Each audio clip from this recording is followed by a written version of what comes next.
दोस्तों, legal awareness में आपका स्वागत है।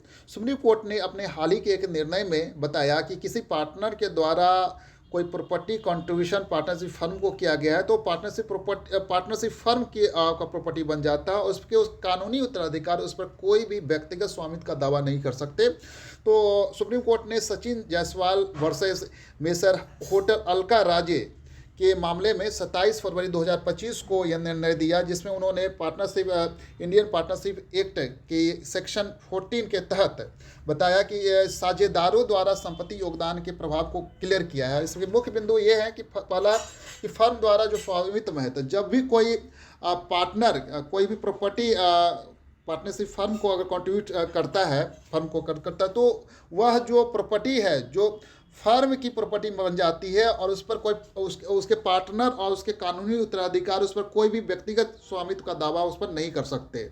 दूसरा है कि कोई औपचारिक हस्तांतरण दस्तावेज में ट्रांसफर डॉक्यूमेंट की आवश्यकता नहीं है इसमें। तो संपत्ति का जो ट्रांसफर जो है साझेदार पार्टनर के कंट्रीब्यूशन के कारण स्वचालित रूप से फर्म में हो जाता है। मतलब ये अगर जो कंट्रीब्यूशन करता है तो ऑटोमेटिकली वो फर्म की में ट्रांसफर हो जाता है और इसके लिए कोई औपचारिक दस्तावेज की आवश्यकता नहीं होती। और तीसरा, परित्याग विलेख रिलिंक्विशमेंट डीड की भूमिका, हालांकि इसकी आवश्यकता नहीं होती है, लेकिन परित्याग विलेख द्वारा संपत्ति को साझेदारी फर्म में औपचारिक रूप से हस्तांतरित किया जा सकता है। हम समझेंगे परित्याग विलेख रिलिंक्विशमेंट डीड होता क्या है। तो रिलिंक्विशमेंट डॉक्यूमेंट एक कानूनी दस्तावेज है जिसके माध्यम से एक सहस्वामी स्वेच्छा से अपनी संपत्ति के अधिकार, शीर्षक या हित किसी अन्य सहस्वामी को हस्तांतरित करता है।